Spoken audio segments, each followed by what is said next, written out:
Hi there everyone, Lars here from Camille's Harem, not just a podcast for novice writers by novice writers, but also a YouTube channel by novice writers for novice writers, because writing is an adventure, it's more fun with friends, and today I want to have a look at the most recent episode from the Owl House, For the Future. This episode was amazing, and it addressed quite a few of my concerns that I had after seeing the episode thanks to them, which is one of the things that I definitely want to dive into here with this video really soon. But let me just give you a quick breakdown of how I'm going to do things. First, I'm going to do a rundown of the major events within the episode. I'll then talk about how this episode addressed some of my big concerns regarding the storytelling after thanks to them. And then I'm going to start breaking down some of the really neat things that really stuck out to me in regards to character development and the lore that we got within this episode. There was a whole lot happening, and honestly, this is one of the best things I have seen in a while. It was so well done. So within this episode, Luz and the gang make it pretty easily back to the Boiling Isles. Luz gets stranded very briefly in this weird in-between realm where there is kind of angelic figure that's floating around there before she gets pulled back by Amity. And then, well, they've got to navigate their way through the Boiling Isles, looking at the decrepit and abandoned Owl House, seeing how Bonesborough has been reduced to this graffiti-plastered shell of its former self. Camilla is beginning to learn about what the Boiling Isles are like. A section of the Boiling Isles, particularly around the Titan's Head, has now been completely converted into this weird, twisted dreamland, very reminiscent of Mableland, where we get to see what happens when Mabel's imagination is unleashed. I think that she and the Collector would most definitely get along pretty well together, if we're being all honest. And everyone is trying to come to grips with what's going on, and then they see, well, King and the Collector are working together playing some weird version of pretend that is mirroring the adventures of Luz. Well, they've got to figure out how they're going to get to King and to Ida and Hootie and save everyone, but they're up against the Collector, this all-powerful being. What can they do? And as they're on the run and trying to figure things out, they run into Hexide, thanks to Bartholomew or Tharmolomew, whatever we're going to call him. We're going to call him Mantholomew, who comes on in and rescues them, takes them on over to the high school, which is being ruled over by Basha and Kikimura in disguise. And let me just say right here at the outset, I am so glad that there is a statue to Principal Bump here in this school, because that man deserves it. He is absolutely the best educator, the best administrator that anyone could ask for. After working for 4 years as a teacher at a high school, if I had Principal Bump as my principal, I would have endured anything for that man, because that is the kind of leader that you want in your public education system. Even the students recognize this. But the teachers have all been captured by the Collector, turned into puppets for all of his different play-pretend scenarios. While they're at the school, they use the magic and the tools and the classrooms and everything like that to search Luz's memories to find the spell necessary to teleport them, boom, into the Titan's skull, so that way they can have a direct line of access to the Collector's palace, which is floating above the Titan's head like some crazy crown. But this then makes it seem like they are rebelling against Basha. This is used by Kikimura as an excuse to attack them, and things just go bonkers for the kids at that point. Luz is put into a situation where she's about to say, look, I keep screwing up, and Camilla then steps on and is like, you are not screwing up. Well, this is life. It happens. And I'm so glad that another character steps in and finally proverbially slaps Luz across the face and says, like, look, this is life. Live with it. Deal with it. It's totally fine. You can succeed. You can continue on. This is something that's actually been told to Luz multiple times, but now that it's coming from her mother, she now finally accepts that's what it is. She realizes that her mom is a closet nerd, and this then helps her to then realize, you know what, I've just only ever wanted people to get to know me, to see me for who I am, to try to get to know me. And as she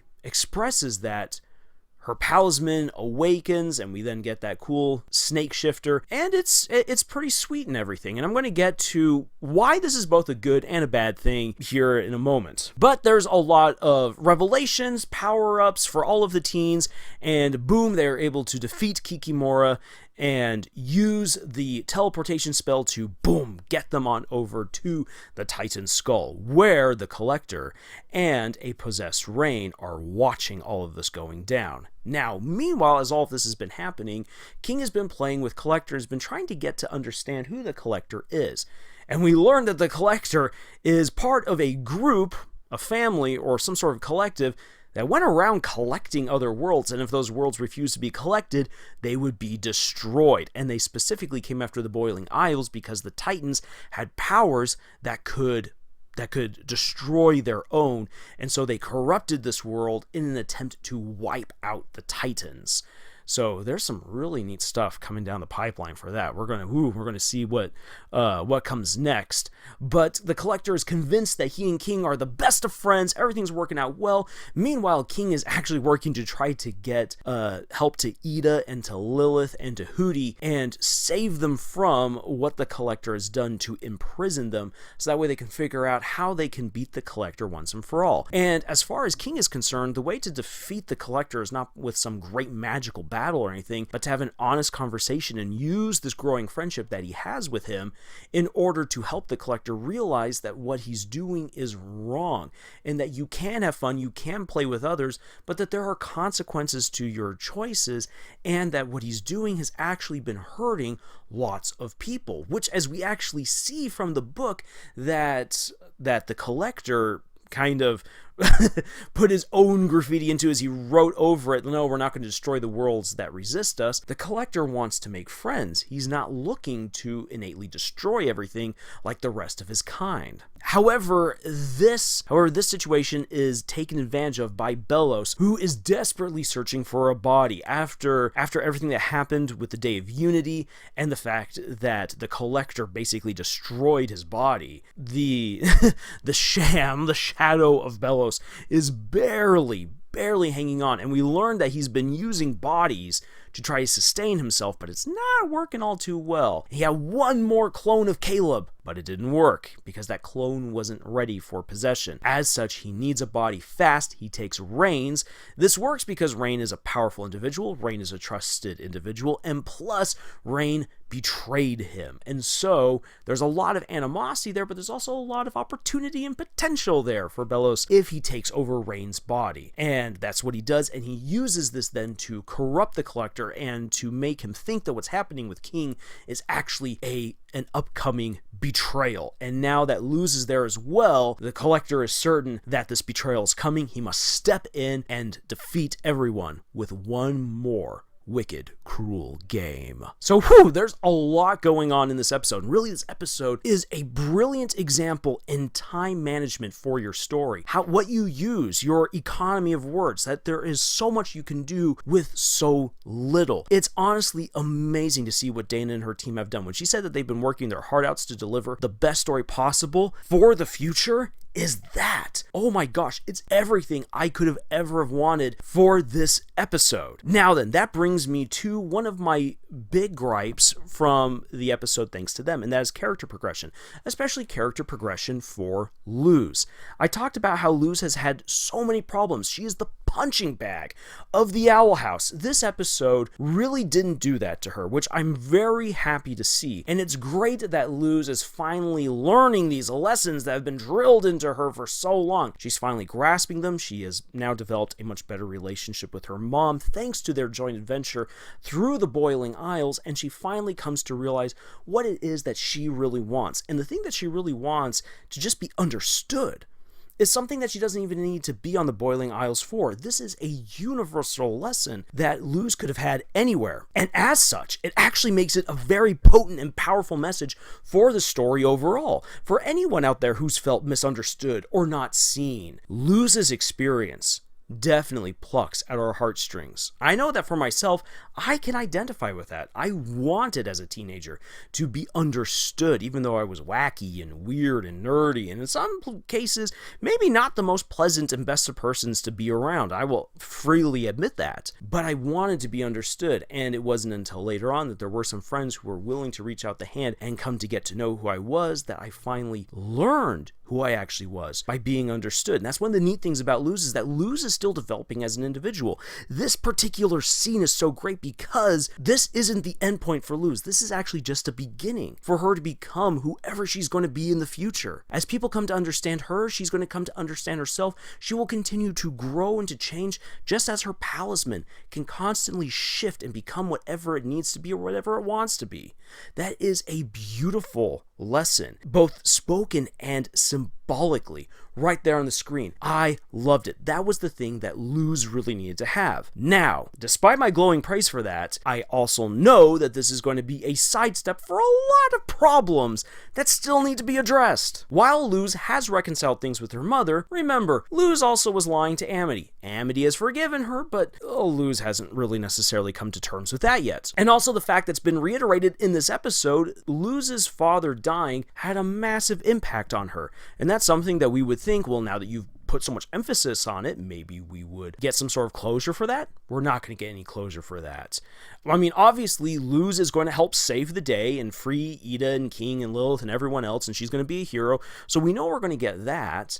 And we see that she's able to kind of move on from some of the more petty arguments with other teenagers, but there are definitely some big things that are still there. Her self-doubt, depression, personal loss, all of that is really big stuff that normally would have to be addressed. But through this particular message, they can say, Luz will figure it out in time, which is a good message. It's a good lesson. And I particularly like it because that's what I really like for Dalinar in the Stormlight Archive, when you realize just how messed up this amazing man is. He has a messed up past, a messed up personality, and a lot of sins that he's got to bear. And he's not going to fix it all in one go. He just has to take it one step at a time. That's a great message. What makes the Stormlight Archive really great is then that we get to see Dalinar taking all of those problems one step at a time. With Luz, we are not going to get that. There's so many things that have been laden on top of her as the hero that cannot be resolved within one more episode. It's just not going to happen. And if they tried to do it, it would be rushed,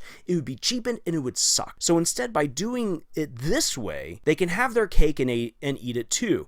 It's a beautiful scene. I like it, but at the same time I don't like it because I also see all the things that they heaped up onto Luz that should be resolved aren't going to be resolved, and I just have to accept it because it's a good message that they've given, and the cartoon doesn't need to address everything, but because they beat up on Luz so much, it feels like this is a very beautiful band-aid on a very big problem.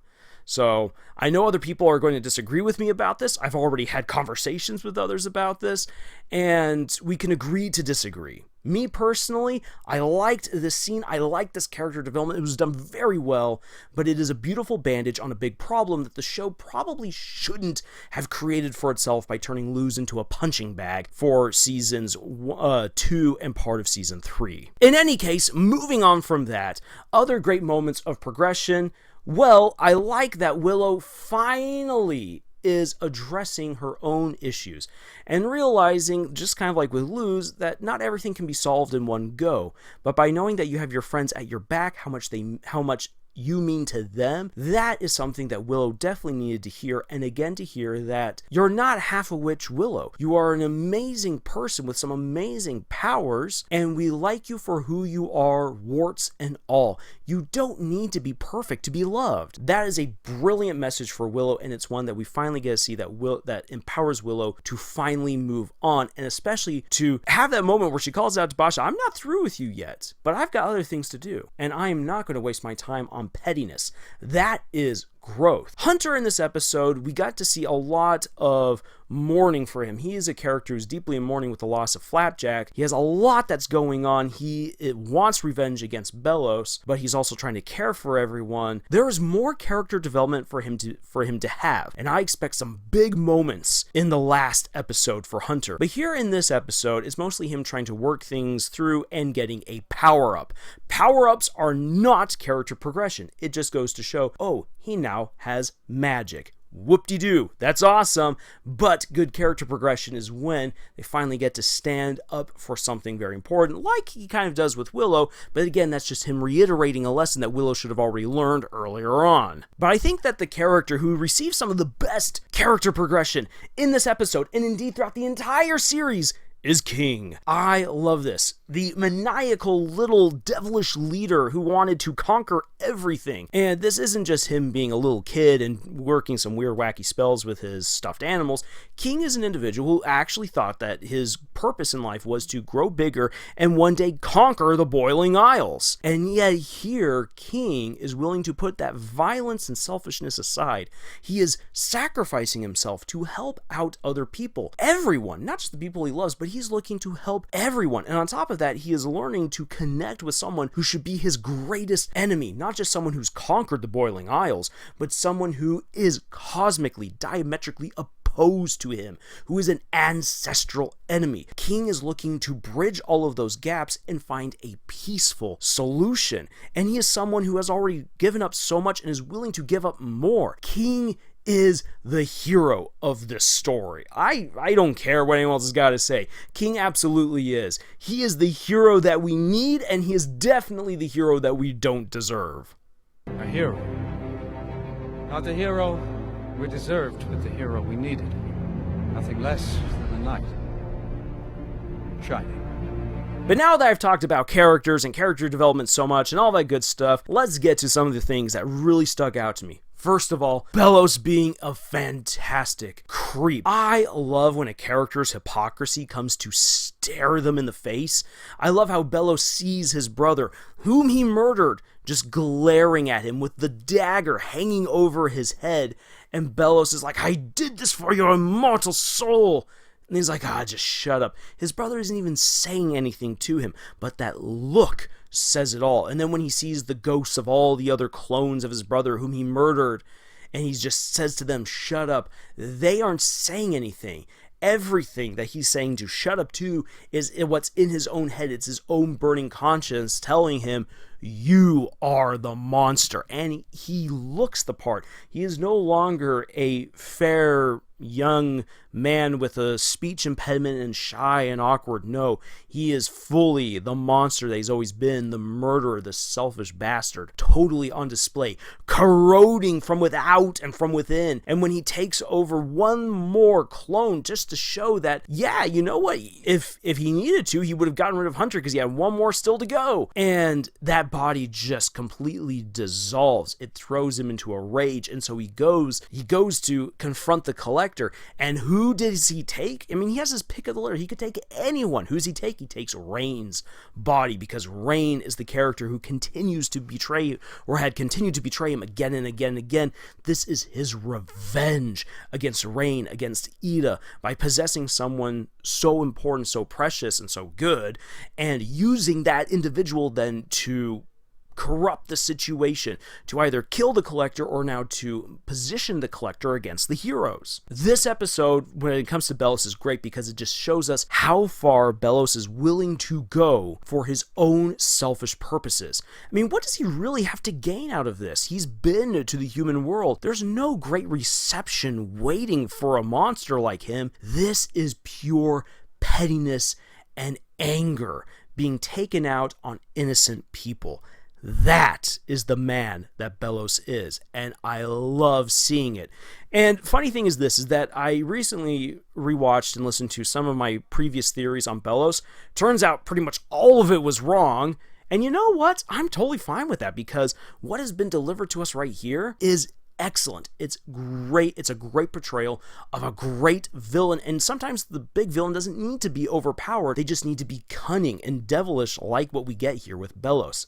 It's fantastic. And speaking of villains, we get Kikimura, the small villain. What we actually get here with Kikimura is what I might actually kind of consider the Scouring of the Shire moment right here. And the important thing about the Scouring of the Shire is that the Scouring of the Shire within the Lord of the Rings trilogy is the last adventure, the last battle that the hobbits undergo which solidifies their personal progression. For the heroes, for our teenage heroes who go and fight against Kikimura, this battle against a smaller, insignificant villain in the grand scheme of things is there to show them that they can move on from their pettiness, that Gus can finally realize that, hey, maybe he was wrong about Bartholomew, that there actually is a good guy underneath all of that, and that he can let Bartholomew be the guy that he wants to be. For Willow to realize how much people love her and that she is actually a great witch. For Hunter to accept that there is a life beyond whatever it was that he had with Belos, and to now finally start paving his own way forward to be the hero that we need him to be.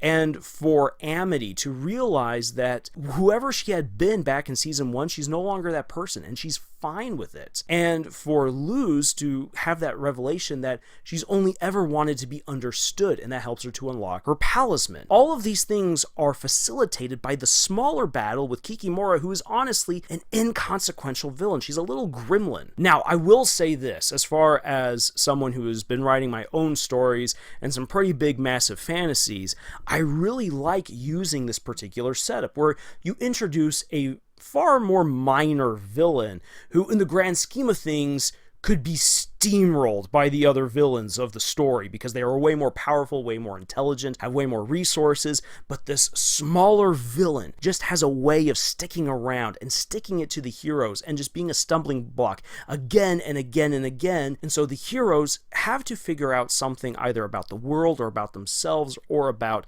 the overarching plot in order to help them to defeat this minor villain who keeps on stopping them, so that way they can finally go and gun it for the big bad. It is a great literary device that helps the author or the creator to facilitate these moments of revelation and self-realization that help the main characters to progress without them having to sit down and talk about their feelings in hallways, because that's dumb and lazy. Instead, by action against a smaller villain, a great victory can be had, which then facilitates their ability to fight the big bad in the next conflict. And so that's pretty much the purpose that Kikimura plays within this episode, and it was done very well. Now, the last thing to get to here with this episode is the Collector's lore. Holy cow. First off, I love how background imagery was used to help communicate a lot about the Collector and his people, that they are indeed these beings that go from world to world to world and collect people,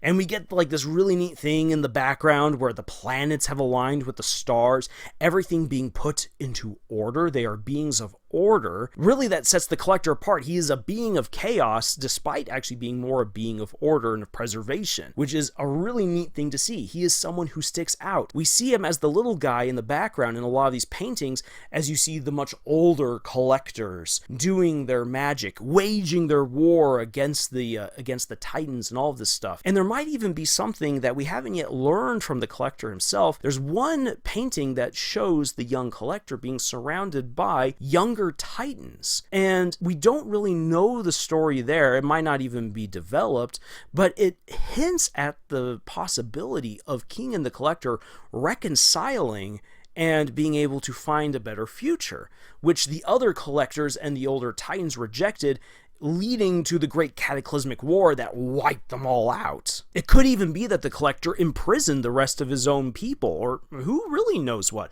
Or maybe just like how King was hidden away, the Collector was also hidden away for his own protection as the Great War waged on. And we see the mural once again from King's nursery depicted again by the Collector, in which there is this strange monstrosity fighting against one of the Titans. And this is obviously something that the Collectors created in order to wipe out the Titans, because Titan magic is able to immediately disrupt the Collectors and who they are, which is why they fear them, which is why they've used occult and have used monsters to wipe out the Titans in order to pave the way for them to have a return. So there's a lot of really neat stuff going on here. I also like the moon and the sun, light and dark, that is depicted within the archive house, which is a great name to symbolize, or to recognize, I should say, the nature of the Collectors, which was to collect and preserve all of these different worlds, which the collector himself kind of rejected because he just wants to have fun and make friends. And wow, there is so much going on here. As a proponent of the theory that all of Disney's main cartoons are connected in some kind of way, especially Gravity Falls, Amphibia, and the Owl House, this blows the doors wide open for all different kinds of possibilities in terms of various guardian deities and cosmic deities who have been roaming around the multiverse doing all different kinds of stuff.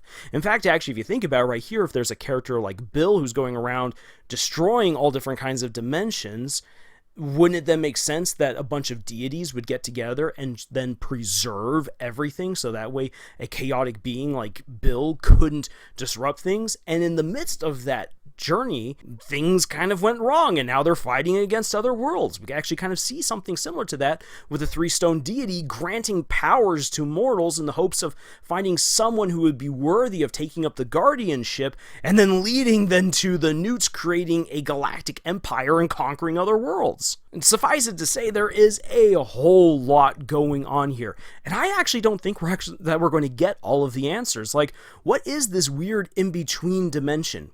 Hopefully we get answers to that, because there's some weird entity in there that needs to be addressed. We need to find out what's happened to the collector's family. That's probably going to be a big deal. In fact, actually, we're probably going to see them return in some kind of fashion.